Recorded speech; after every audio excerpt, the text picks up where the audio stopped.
जो हमारे 24 हम पे हमले हुए थे, हम एक भी नहीं रोक सके थे। ठीक है, 24 जगह अटैक हुए, फिर अगले दिन वो उस इंतकाम को लेकर बैठा हुआ था कि मैंने पुलवामा का इंतकाम लेना है। इसने राफेल भी हासिल कर लिए, एयरक्राफ्ट कैरियर भी ले लिए, 100 अरब डॉलर का रिवायती असलहा खरीदा।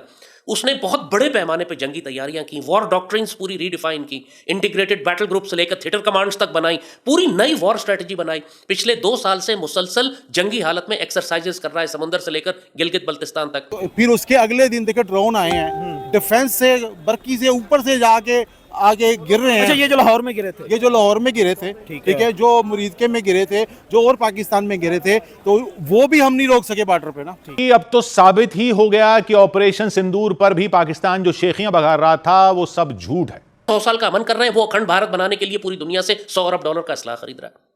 तो पुलवामा में और आज के जो वाकया हुआ, इसके अंदर जो फर्क है कि अब ये पूरी तरह से तैयार है। इनके पास वो तमाम असलहा और weapon supplies and equipment and training and war doctrines और डिप्लॉयमेंट आ चुकी है, जो पुलवामा के वक्त इनके पास नहीं थी।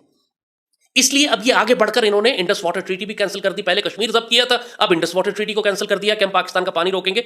और इनको मालूम था कि इस पर पाकिस्तान रिएक्ट करेगा और वो जंग के लिए तैयार थे। भारत तीन दुश्मनों के साथ लड़ रहा था। 2-3 अपने ऐसे वेक्टर्स, ऐसे प्लेटफॉर्म तैयार कर रखे थे जिससे पाकिस्तान जमीन में घुस जाता। चाइना ने फटाफट फोन करा पाकिस्तान को कि बेटा अपनी आखिरी सांसें गिन ले तू। 3-4 दिन बहुत थे पाकिस्तान की कमर तोड़ के व्हीलचेयर में बैठाने की।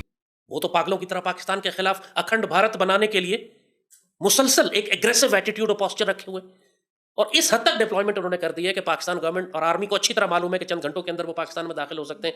और इसी तरह जब हिंदुस्तान में कुछ होता है तो बहुत जल्दी पाकिस्तान को कसूरवार ठहराया जाता है, इर्रेस्पेक्टिव कि कई दफा इन बातों में बहुत सच्चाई भी होती है। नमस्कार दोस्तों, रियल हिंदुस्तान में आपका स्वागत है। दोस्तों, भारत की ताकत अपने ही लोगों को ही नहीं बल्कि दुश्मनों को भी नजर आने लगी है। पाकिस्तान के कई बड़े पत्रकार और रक्षा विशेषज्ञ अब खुद यह मानने लगे हैं कि ऑपरेशन सिंदूर के समय भारत की सैन्य तैयारियां अभूतपूर्व थीं। जब भारत ने पाकिस्तान के अंदर घुसकर हमला किया, उस समय चीन भी पर्दे के पीछे से पाकिस्तान का समर्थन कर रहा था, लेकिन भारत की रणनीति और सैन्य शक्ति ने दोनों देशों को सकते में डाल दिया। पाकिस्तान अब खुद स्वीकार कर रहा है कि भारत के पास मौजूद S-400 जैसे अत्याधुनिक हथियार पाकिस्तान की पहुंच से बहुत दूर हैं। पाक मीडिया में यह बात भी सामने आ चुकी है कि भारत द्वारा भेजे गए ड्रोन को उनका एयर डिफेंस सिस्टम ट्रैक तक नहीं कर पाया। आज पाकिस्तान और चीन को यह समझ में आ चुका है कि भारत के खिलाफ कोई भी दुस्साहस करना अब आत्मघाती साबित हो सकता है। दुश्मन देश अब भारत की तैयारियों की सराहना करने को मजबूर हैं। यह भारत की ताकत है जो बिना किसी शोर शराबे के दुनिया को अपना रौद्र रूप दिखा देती है। जब स्टार्ट ही इंडिया ने जंग की है, पाकिस्तान पे हमला भी किया है, पाकिस्तान को पहले अलार्म भी किया है कि भाई हम आप पे 24 जगह पे आपके हमला करेंगे। ठीक है, हमारा डिफेंस सिस्टम सही नहीं था, लिहाजा हम नहीं उनको रोक सके। अच्छा, हमने देखा है, अपनी आंखों से देखा है। अगर वो मीडिया हमें ना दिखाता, हम तो इसी शक में मारे जाते कि इंडिया भूखा मर रहा है। हमने किए थे, हमने ये किया था, वो किया, सारा झूठ का पलंदा है। इंडिया का कोई नुकसान नहीं हुआ। अगर नुकसान हुआ होता, जैसे अब पाकिस्तान के पास भी ऐसे चैनल हो जो राइट मतलब इंफॉर्मेशन दे, हमें भी दे। अभी देखिए एक आए हैं, हमने तो कुछ भी वर्क नहीं किया ना, हम तो बस इसके बाद उस वाकया के बाद लेकिन इंडिया ने वर्किंग की है। देखिए जी, वो बड़े आराम सुकून से वर्किंग कर रहे हैं। देखिए उन्होंने अगर जंग बंदी की, शायद उनमें उनके साथ कोई मिस्टेक थी, नहीं तो इंडिया को देखिए, जब स्टार्ट ही इंडिया ने जंग की है, पाकिस्तान पे हमला भी किया है, पाकिस्तान को पहले अलार्म भी किया है कि भाई हम आप पे 24 जगह पे आपके हमला करेंगे। ठीक है, हमारा डिफेंस सिस्टम सही नहीं था, लिहाजा हम नहीं उनको रोक सके। अच्छा, हम नहीं रोक सके ना, एक भी तो रोक देते ना। अच्छा, हाँ बिल्कुल बिल्कुल। तो फिर उसके अगले दिन देखिए ड्रोन आए हैं, डिफेंस से बर्की से ऊपर से जाके आगे गिर रहे हैं। अच्छा, ये जो लाहौर में गिरे थे, ठीक है, जो मुरीदके में गिरे थे, जो और पाकिस्तान में गिरे थे, तो वो भी हम नहीं रोक सके बॉर्डर पे ना। ठीक है, और मजे की बात है, वो किसी भी सरकारी तनसीबात पे नहीं गिरे, किसी भी पॉलिटिक्स के ऊपर नहीं गिरे, किसी भी हमारे अक्सरी इदारे पे नहीं गिरे, वो अवाम पे गिरे हैं। शायद अवाम के लिए तोहफा दिया था उन्होंने, कबाड़ का के लिए ये उठा के बेचो, और अवाम वो दे भी नहीं रही थी। ठीक है, तो लिहाजा अब देखें ना, हम तो शादियाने बजा रहे कि हमने 6 जहाज गिरा दिए, हमने जंग बंद होगी, हमने जंग जीत गए हैं। 6 जहाज वाकया गिरे थे, बस कहाँ गिरे थे, हमें तो ना गिरा था, उसका पायलट गिरफ्तार हुआ था, हमने उसका दिखाया था। हमने अभिनंदन की बात, अभिनंदन को चाय पिला के भेजा था, जो भी प्रेशर था हमारे पे हमने भेज दिया ना। ठीक है, फिर किसका था? प्रेशर इंडिया का ही था, और किसका था? अच्छा, मतलब इंडिया इतना मजबूत है कि वो अपने पकड़े हुए पायलट को भी उसने प्रेशर से ले लिया, या हमारी हुकूमत की कमजोरी थी इमरान खान की? देखिए हमारी आवाम कमज़ोर नहीं, हमारी हुकूमत कमज़ोर है। अच्छा। हमारी हुकूमत के जितने उस भी वक्त की हुकूमत उस जो वक्त की भी होगी और इस वक्त की भी जो हुकूमत है ना, वो इतनी कमज़ोर है कि उनके कारोबार, उनके मतलब सारे बिजनेस इंडिया के साथ ठीक है। हैं। दुबई में है, फिर हिंदुस्तान तो में। ताल्लुकात बेहतर हुए ना ताल्लुकात बेहतर कैसे हुए? आवाम के तो ख़राब हो गए ना, इंडिया के साथ। हमारे तो ख़राब हो गए। आज से पहले देखिए मीडिया, हमारे चैनल चल रहे थे इंडिया में। अच्छा। हम यूट्यूबरों के चल रहे थे। ऐसा माशाल्लाह चैनल नहीं है ठीक कि है। जो सरकारी ना हो, ठीक है। जो मतलब है कि अपने से कोई बात कर सके, ठीक है। जो रियल कुछ दिखा सके वो लेकिन उधर जी न्यूज़ है।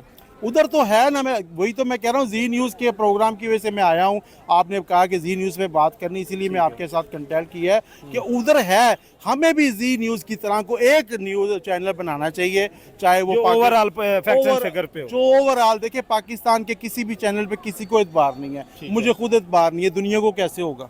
तो यूं हम ये भी कह सकते हैं कि 7 मई और 10 मई की इस जंग के दौरान जहां चाइना ने अपने असले को टेस्ट किया, पाकिस्तान ने अपनी सलाहियतों को या चाइना से मिलने वाली मदद और तुर्की से मिलने वाले ड्रोन्स के हवाले से अपने आप को टेस्ट किया, भारत ने भी अपनी जो सिचुएशन है उसको जांच लिया और जो डिफरेंट उनके एडवर्सरीज़ हैं, उन एडवर्सरीज़ की एक ही वक्त में पनपने वाली ताकत को भी भारत ने रियलाइज़ कर लिया कि ये कितनी हो सकती है। भारत के जर्नैल साहबान भारत की सरकार से, भारत के सिस्टम से मुतालबा कर रहे हैं कि भारत को सप्लाई चेन के मसला में, यानी भारत की मिलिट्री को सप्लाई चेन के मसला में जो रुकावटें दरपेश हैं उनको दूर किया जाए। उम्मीद तो है कि भारत की सरकार उन रुकावटों को जल्द से जल्द दूर करेगी, क्योंकि अब जो दुनिया में वारफेयर के ट्रिक्स हैं वो बदल गए हैं। हमने 7 मई और 10 मई के दौरान भारत और पाकिस्तान की जो एक अनडिक्लेयर्ड वॉर थी उसमें भी ट्रिक्स ऑफ वॉर बदलते हुए महसूस किए। अभी ईरान और इजराइल की जंग के दौरान भी पूरी दुनिया ने देखा कि ट्रिक्स ऑफ वॉर बदल गए हैं। फिर जिस तरह अमेरिका ने ईरान की न्यूक्लियर साइट्स पे हमला किया, उससे भी हमें अंदाज़ा हुआ कि ये जो ट्रिक्स ऑफ वॉर हैं वो काफ़ी बदल गए हैं। और ये मामला हम यूक्रेन और रूस की जंग के हवाले से भी देख रहे हैं। लेकिन अगर हम प्रिसाइजली बात करें भारत, चाइना और पाकिस्तान और फिर ये बांग्लादेश का एक उभरता हुआ राइवलरी या एडवर्सरी वाला जो रोल है इसको भी देखें, और तुर्की का खामखा का मामा बनने वाला जो रोल है, हालांकि तुर्की की ना भारत से कोई सरहद मिलती है ना भारत से कोई डिस्प्यूट है, लेकिन ऐसे ही वो मुस्लिम उम्मा का मामा बना रहता है। मुस्लिम उम्मा का तुर्की मामा बनने के बावजूद नाटो में भी बैठा हुआ है। और अमेरिका ने जब ईरान पे हमला किया तो तुर्की ने चूँ नहीं की। इज़राइल के मामले पे तुर्की चूँ चाँ कर देता है, लेकिन इनफैक्ट तुर्की का इज़राइल के साथ भी बिज़नेस ठीक ठाक चलता रहता है। तो ये जो तुर्की का एक दोगलापन है और इस्लामिक लीडर बनने का जो ख्वाब है, वो जाहिर है अरब भी उसको पूरा नहीं होने देंगे और तुर्की खुद भी वेस्टर्न देशों की बगल में बैठने की वजह से उसको पूरा नहीं होने देगा। लेकिन भारत के मामले में तुर्की को एकदम से मुसलमान देश बनने का एहसास बन जाता है या उभर आता है। तो ये सिचुएशन बड़ी इंटरेस्टिंग है। लेकिन